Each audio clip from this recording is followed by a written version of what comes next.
Bonjour tout le monde, bienvenue sur ma chaîne YouTube, ici Kim et aujourd'hui je suis avec vous pour vous présenter les adaptations que j'ai vues l'année passée. Donc ça va aller quand même assez vite, puis mon appréciation générale est quand même assez bonne. Donc sans plus tarder, on va y aller.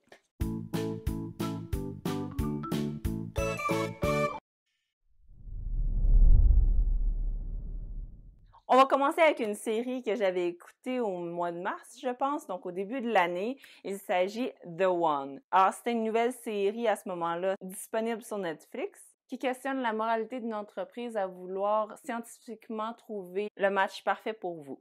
Même, je dirais qu'ils sont vraiment partis du concept du livre puis ils ont vraiment été ailleurs avec une intrigue un petit peu plus policière, thriller. Une des choses que j'avais le plus apprécié du livre, c'était tout le concept avec les infimes possibilités. Qu'est-ce que tu fais si ton match, c'est quelqu'un du même sexe, si c'est quelqu'un qui habite dans un autre pays, si c'est quelqu'un qui parle pas ta langue, etc.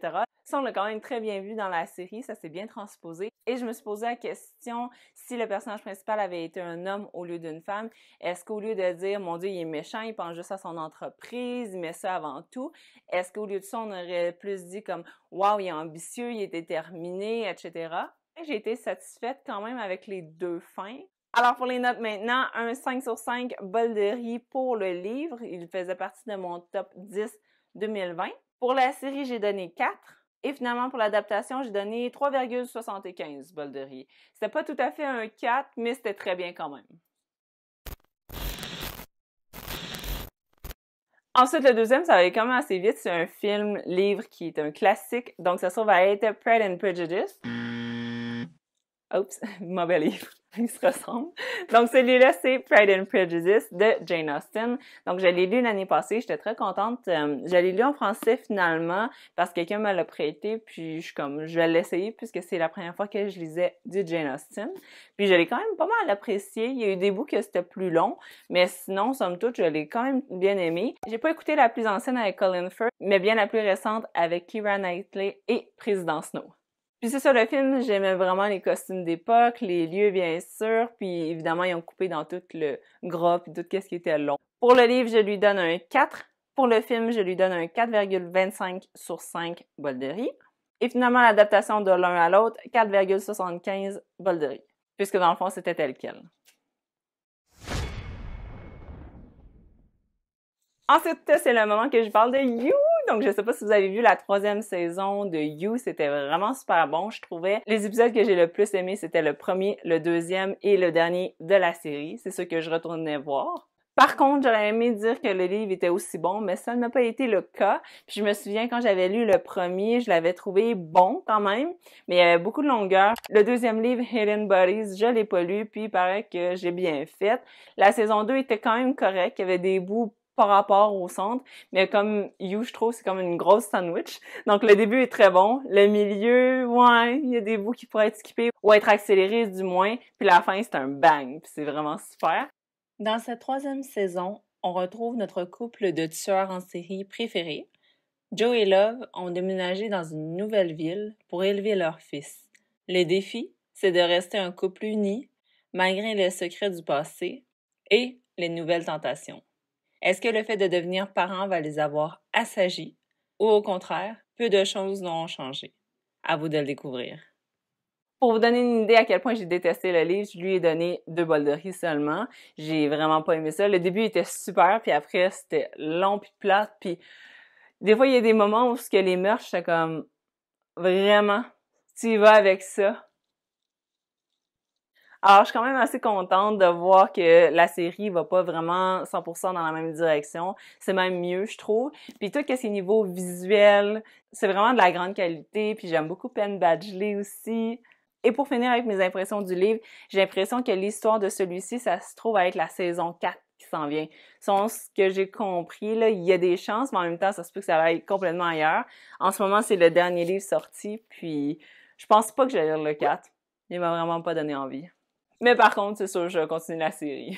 Alors, pour le livre, c'était un 2 bols de riz. La série, un 4,25, parce que j'étais vraiment addict. Et finalement, pour l'adaptation, c'est un 4,5 solide. Pour la twist, pour le visuel et la performance des acteurs.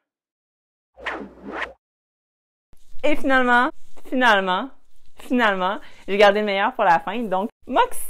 Je suis vraiment super contente de Jennifer Mathieu. Ça a été vraiment une très très belle lecture. Je l'ai lu d'ailleurs très rapidement pour vous donner une idée du 30 décembre au 31. Je voulais absolument qu'il compte non seulement dans cette vidéo-ci parce que je trouvais que j'en avais pas assez, mais également dans mes lectures de 2021. Et mon Dieu, c'était un très beau défi à me lancer parce que ça a été très marquant comme lecture.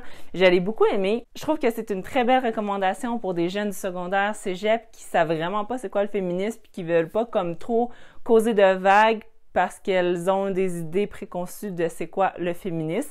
Puis dans le fond, non, ça peut être super beau, ça peut être super rassembleur, puis les idées véhiculées sont bien expliquées, je trouve, par la fiction. Donc j'ai vraiment beaucoup apprécié ma lecture. Pour ceux qui l'auraient ni lu ni vu, c'est l'histoire de Viviane qui vit depuis toujours dans une petite ville du Texas où le football est super fort. Puis finalement, elle va être inspirée par les souvenirs de sa mère qui était vraiment une activiste féministe dans le temps de Girl Riot puis tout ça.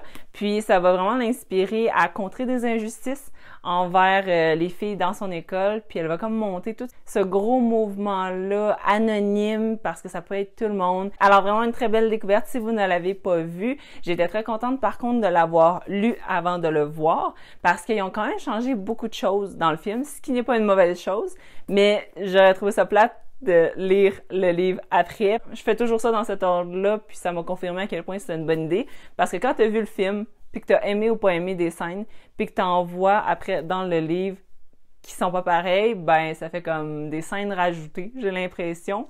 Puis que ce soit bon ou pas, c'est différent.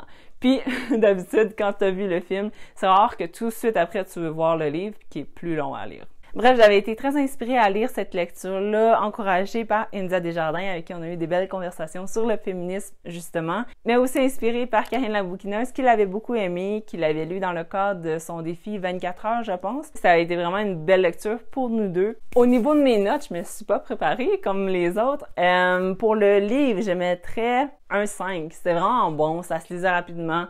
J'ai aimé sentir la rage bouillonner en elle, puis voir qu'elle avait un pouvoir d'agir, justement, que si elle le faisait pas, probablement personne le ferait. Puis c'est en le faisant tout le monde qu'on peut arriver à des résultats. Je vais donner un 5 au livre, 5 au film, puis 5 à l'adaptation, parce que j'ai trouvé ça le fun dans l'adaptation, justement, qui a modifié quelques éléments, mais qui garde l'idée générale, puis qui, à quelque part, quand on a lu le livre, nous en donne un petit peu plus. Donc, ça a été une très belle découverte. Oups, je pense que j'entends ma fille se réveiller, fait qu'on va y aller rapidement. C'était les 4 livres avec celui que j'ai vendu, que j'avais lu, puis ensuite vu l'adaptation en 2021. J'ai vraiment beaucoup apprécié ma lecture et écoute de ces œuvres-là. Je vous les recommande également. Vous avez mes notes en référence. Puis si vous les avez vues, laissez-moi savoir dans les commentaires qu'est-ce que vous en avez pensé. Likez cette vidéo aussi si vous aimez les vidéos d'adaptation. J'ai une liste pour 2022, puis je devrais en avoir plus que 4 cette fois-ci. Dure année. Abonnez-vous si ce n'est pas déjà fait et on va se retrouver dans une prochaine vidéo. Bye!